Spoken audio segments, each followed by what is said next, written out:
Assalamualaikum warahmatullahi wabarakatuh. Bertemu lagi dengan saya Dr. Gigi Devi Eka Juniarti, spesialis konservasi gigi konsultan. Jadi pada tatap muka kita yang kedua, kita akan membahas tentang penyebab diskolorasi gigi dan klasifikasi derajat diskolorasi gigi.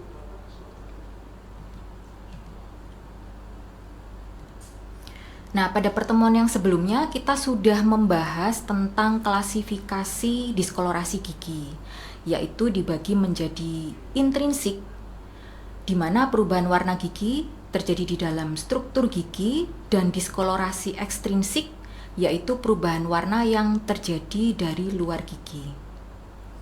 Pada diskolorasi intrinsik, penyebabnya dibagi menjadi dua, yaitu preeruptif dan posteruptif. Sesuai dengan istilahnya, preeruptif artinya diskolorasi intrinsik ini terjadi pada masa tumbuh kembang gigi.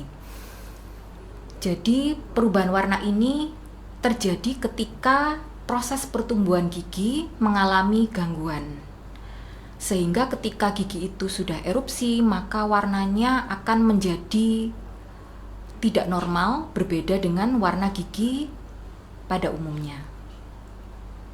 Pada diskolorasi intrinsik preeruptif, penyebabnya ada dua, yaitu karena penyakit dan karena medikasi obat-obatan. Untuk penyebabnya bisa karena kondisi penyakit atau kelainan darah, misalnya pada pasien erythroblastosis fetalis, di mana terjadi lisis eritrosit secara berlebihan, sehingga pigmen dari sel darah merah akan menyebabkan warna dentin lebih gelap daripada warna dentin normal. Nah, kemudian ada juga kelainan hiperbilirubinemia yang menyebabkan bilirubin ini dapat merubah pigmen gigi yang sedang dalam proses tumbuh kembang. Kemudian ada juga kelainan enamel dan dentin yang disebut juga amelogenesis dan dentinogenesis imperfecta. Sedangkan yang posteruptif contohnya adalah diskolorasi yang terjadi pada saat gigi sudah erupsi sempurna. Misalnya karena cedera, kemudian gigi tersebut mengalami perdarahan sehingga warna gigi menjadi lebih gelap, atau bisa juga karena proses karies atau karena faktor usia. Untuk diskolorasi ekstrinsik, penyebabnya ada beberapa macam. Di antaranya bisa karena faktor makanan dan minuman yang berwarna, bisa juga karena plak dan karang gigi, ataupun bisa juga karena pemakaian obat kumur klorheksidin. Nah, untuk prosedur restoratif sendiri, ketika restorasi itu berbahan logam, maka bisa juga menyebabkan perubahan warna karena restorasi tersebut.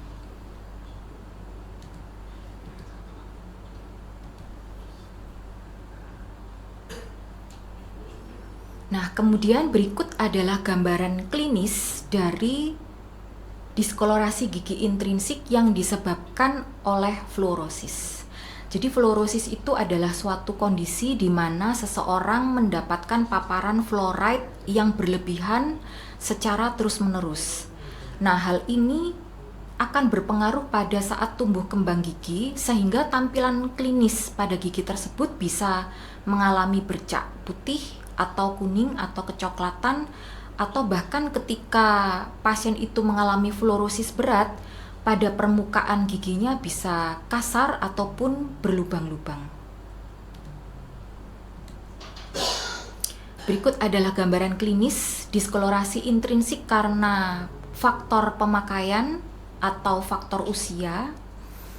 Jadi pada pasien yang usia lanjut bisa terjadi suatu perubahan warna, umumnya karena proses fisiologis akibat penebalan dari dentin dan penipisan dari enamel. Oleh karena warna dentin itu lebih kuning dan enamel itu lebih putih dan translusen, maka ketika terjadi penipisan enamel dan dentin menebal, secara klinis pasien akan memiliki gigi yang lebih gelap dari usia ketika masih muda. Bisa juga secara anatomis dan morfologis gigi akan tampak abrasi ataupun atrisi pada tonjol pengunyahannya.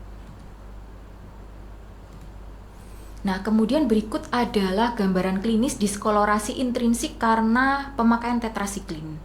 Jadi kita bisa lihat dari gambar sebelah kiri, ini karena pemakaian tetrasiklin, kemudian pada gambar yang sebelah kanan, diskolorasi yang terjadi akibat suatu lesi karies. Nah, akan saya jelaskan terlebih dahulu untuk diskolorasi karena tetrasiklin. Jadi pada pasien yang mengalami diskolorasi ini, pasien mengkonsumsi tetrasiklin dalam jangka waktu yang lama, misalnya pada pasien yang menerima terapi minosiklin. Nah, pada saat tetrasiklin ini masuk ke dalam peredaran darah, maka tetrasiklin ini akan dapat berpengaruh pada pigmen gigi. Nah, untuk perubahan warna gigi akibat tetrasiklin itu bisa diklasifikasikan menjadi 3 kelompok.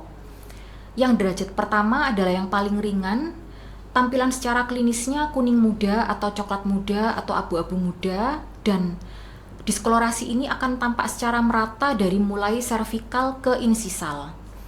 Sedangkan derajat 2 warnanya akan menjadi lebih gelap, di mana diskolorasi ini juga tampak secara merata dari servikal ke insisal.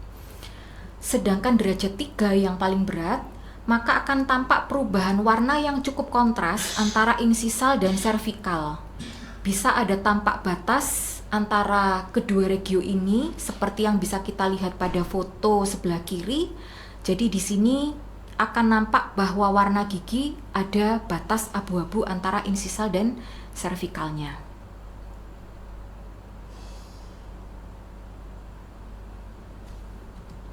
Nah, kemudian berikut adalah gambaran klinis diskolorasi intrinsik yang disebabkan karena nekrosis pulpa. Nekrosis pulpa di sini bisa disebabkan karena gigi mengalami infeksi bakteri yang tidak dirawat, maupun bisa juga karena faktor trauma atau cedera gigi sehingga terjadi perdarahan. Walaupun keduanya sama-sama disebabkan karena nekrosis pulpa, namun mekanisme diskolorasinya berbeda pastinya antara yang disebabkan karena cedera atau infeksi bakteri. Nah, untuk mekanisme perubahan warna gigi akibat proses infeksi bakteri yang seperti kita lihat pada gambar sebelah kiri, di sini penyebabnya adalah end product dari bakteri itu akan berikatan dengan hemoglobin dari perdarahan intrapulpa yang terjadi. Nah, ikatan kedua zat kimia ini akan menghasilkan warna yang lebih gelap pada gigi. Sedangkan pada gigi yang mengalami nekrosis pulpa akibat cedera, di mana terjadi putusnya pembuluh darah, maka darah akan keluar menuju ke tubulidentin, kemudian hemoglobin dalam darah akan mengalami degradasi, sehingga pigmen dari sel darah merah inilah yang akan menyebabkan warna gigi menjadi lebih kehitaman.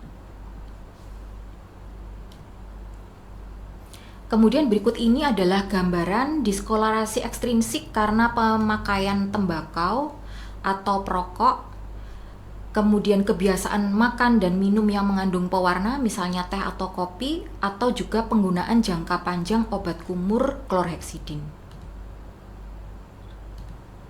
Nah, untuk klasifikasi derajat diskolorasi gigi ini dibagi menjadi 3 kategori. Yang pertama kategori ringan, di sini secara klinis gigi akan tampak berwarna sedikit kekuningan atau kecoklatan. Penyebabnya bisa karena konsumsi makanan dan minuman yang mengandung pewarna. Bisa juga karena kebiasaan merokok atau kebiasaan menyikat gigi yang tidak maksimal. Untuk area yang terlibat pada diskolorasi ini adalah permukaan luar gigi. Sehingga indikasi yang bisa kita lakukan pada pasien dengan kelainan ini bisa external bleaching ataupun prosedur mikroabrasi. Misalnya menggunakan pasta gigi dengan kandungan butiran-butiran yang abrasif. Untuk kategori diskolorasi gigi yang sedang, tampilannya lebih gelap, bisa kekuningan, kecoklatan atau abu-abu. Penyebabnya biasanya karena pasien adalah perokok berat ataupun karena faktor usia atau bisa juga karena mild fluorosis. Untuk diskolorasi ini terjadi pada area bagian luar dan dalam gigi, jadi kombinasi. Nah, oleh karena warna gigi pada kategori ini cenderung lebih gelap daripada kategori yang ringan, maka perawatan untuk kondisi kelainan ini tidak bisa dilakukan hanya dengan external bleaching saja. Bisa juga dikombinasikan dengan prosedur restoratif untuk hasil yang lebih maksimal. Misalnya penggunaan veneer atau crown. Yang ketiga adalah kategori diskolorasi yang berat. Jadi secara klinis tampak berwarna coklat atau abu-abu gelap atau bahkan kehitaman. Penyebabnya bisa karena faktor intrinsik, misalnya perdarahan pada gigi, atau penggunaan tetrasiklin atau kondisi fluorosis berat. Nah, untuk area yang terlibat pada perubahan warna ini yaitu struktur bagian dalam gigi atau intrinsik. Sehingga rencana perawatan yang bisa kita lakukan adalah pembuatan restorasi gigi pada gigi yang masih dalam kondisi vital atau pada gigi yang sudah non-vital bisa kita indikasikan untuk internal bleaching. Baik, untuk tatap muka yang kedua saya akhiri. Nanti pada pertemuan selanjutnya kita akan bahas lebih banyak lagi mengenai dental bleaching. Terima kasih atas perhatiannya. Wassalamualaikum warahmatullahi wabarakatuh.